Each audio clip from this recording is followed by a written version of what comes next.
PTI والے کہتے ہیں اس وقت قربانی کا وقت تھا تب آپ منہ موڑ کے چلے گئے. وہ قربانی کا وقت نہیں تھا. ہمارے نوجوان اچھی زبان استعمال نہیں کرتے رہے. خان صاحب اسٹیج پہ بیٹھ کے مریم بی بی اپنے اوپوننٹ سب کو برا کہا کرتے تھے. جو درست باتیں نا ان سے میں بالکل اختلاف نہیں کر رہا. یاسمین راشد اندر ہیں تو میں دونوں ہاتھوں سے ان کو سلوٹ کرتا ہوں کہ آگے پیچھے اس طرح کا کوئی سلسلہ نہیں ہوگا. میرے بھی ملک میں بچے نہ ہوتے, میرے یہ 3 ادارے یہاں نہ ہوتے, میری کون سی اپنی فیکٹریاں چل رہی تو میں سیاست بچا کے اپنا جیل میں گزار دوں. کیا میں نے سینیٹر بنایا یا مجھے CM بنایا؟ میرا تو وزیر اعلیٰ فون بھی نہیں اٹھاتا. جو یہ ٹینیور تھا, کہا جاتا ہے کہ پاکستان تحریک انصاف کی لیڈرشپ بری طرح ناکام ہو چکی تھی, تو یہ صداقت ہے.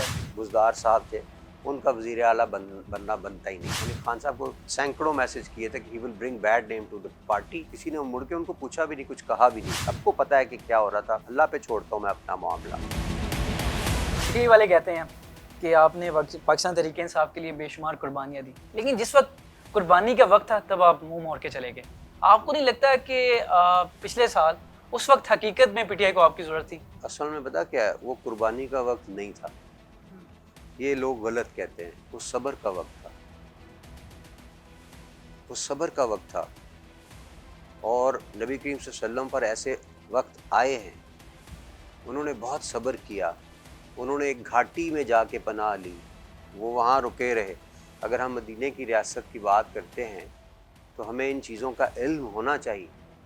صبر سے کام لیا. اور پھر مدینہ کی ریاست والوں کی زبان بہت اخلاق سے, اچھے اخلاق سے بھری ہوئی تھی. ہمارے نوجوان انفارچونیٹلی اچھی زبان استعمال نہیں کرتے رہے. اس کا کہیں نہ کہیں برا امپیکٹ ہوتا رہا ہے. تو میرے عمران خان صاحب نزدیک کے زمانے میں تو سب سے زیادہ برا امپیکٹ ہوا. خان صاحب اسٹیج پہ بیٹھ کے مریم بی بی اپنے اوپوننٹ سب کو برا کہا کرتے تھے, میاں صاحب کو, نوجوانوں کو بارہ کرتے تھے, یہ چور ہیں, ڈاکو ہیں. ان کے جو درست باتیں نا وہ ان سے میں بالکل اختلاف نہیں کر رہا, وہ صحیح تھی. لیکن اس کا ٹرکل ڈاؤن ایفیکٹ یہ ضرور ہوا پبلک پہ کہ انہوں نے سوچا کہ ہم نے اب اس سے بڑھ کے, لیکن کسی نے شلوار لٹکائی ہوئی ہے ڈنڈے کے اوپر, اس کے اوپر لکھا ہوا ہے شلوار شریف. کسی نے یہ اس طرح کی چیزیں. ہمیں بھی تو اختلاف تھے میاں نواز شریف کے ساتھ, باقی لوگوں کے ساتھ پولیٹیکل اختلاف کہ انہوں نے ملک کو برباد کیا. لیکن اس کا ہر جو سخت بات ہے اس کو بہت ہی اخلاق کے دائرے میں رہ کے کرنا بڑا امپورٹنٹ ہوتا ہے. یہ ہم نے سیکھنا چاہیے نا ہر ڈیزاسٹر سے. تو ہماری پارٹی کو بھی یہ سیکھنا چاہیے. بائی دا وے میں نے پارٹی چھوڑی تو نہیں تھی, میں تو اسی پارٹی میں تھا, اور میں تو صرف پالیٹکس سے سائڈ پہ ہوا. ایسا ہی تھا نا. میں نے نہ خان صاحب کے بارے میں کوئی ایسی سٹیٹمنٹ دی, نہ باقی لوگوں کے بارے میں سب کو پتہ ہے کہ کیا ہو رہا تھا. اللہ پہ چھوڑتا ہوں میں اپنا معاملہ.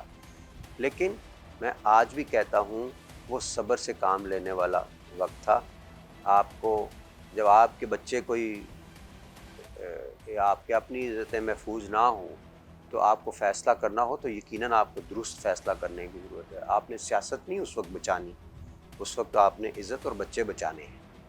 ٹھیک ہے, تو ان چیزوں کا میرا بڑا کانسیپٹ کلیئر ہے. وقت آ جاتا ہے واپس, اور وہ وقت اندر رہنے سے نہیں آنا تھا. کئی لوگ کہتے ہیں ہم ڈٹ کے چھپے ہوئے تھے. یا چھپے ہوئے تھے یا تم ڈٹے ہوئے تھے, دو باتیں. ڈٹ کے چھپے ہوئے والی کون سی بات؟ ایک بندہ ڈٹ کے چھپنے جا رہا تھا نا, بھاگا, تو لوگوں نے چوک چ روک لیا. انہوں نے کہا کدھر؟ کہندا میں پیچھے ہٹ جو, بڑی مشکل عزت بچا کے بھجے ہاں. میں ڈٹ کے چھپن جا رہا پچھلے چوک. ابا جی نو بڑے چھتر پی رہے, امی جی نو پھڑ کے لے گئے نے, تھوڑی بھابی نو ہی نال لے گئے. تو میرا مطلب ہے یہ اچھا عزت بچا کے بھاگ رہا ہے. ٹھیک ہے, تو یہ اس موضوع پہ بڑا دھیان کے ساتھ سوچنے کے. صلح حدیبیہ میں بھی لوگ بڑے ناراض تھے. ہم واپس نہیں جائیں گے, ہم 250 میل پیدل سفر کر کے آئے ہیں, 250 کلومیٹر نہیں, وہ 500 کلومیٹر بنتا ہے. ہم نے نہیں واپس جانا, یہ مکہ ہے, ہم حج کر کے جائیں گے.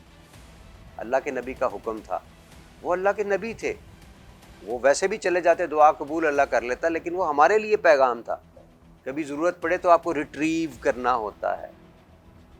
وہ ایک حکمت عملی ہوتی ہے, اس میں ایک حکمت ہوتی ہے. تو میں اس حکمت کی خاطر, باقی لوگوں کا اپنا فیصلہ ہے.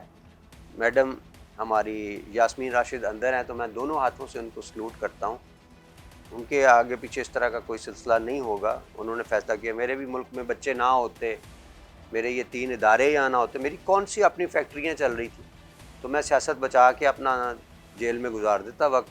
میرا تو اس سے گراف آسمان پہ لگ جاتا. جیل چوں آیا بیکاز ہم مصطفیٰ قریشی اور سلطان رائی کو پسند فرماتے ہیں.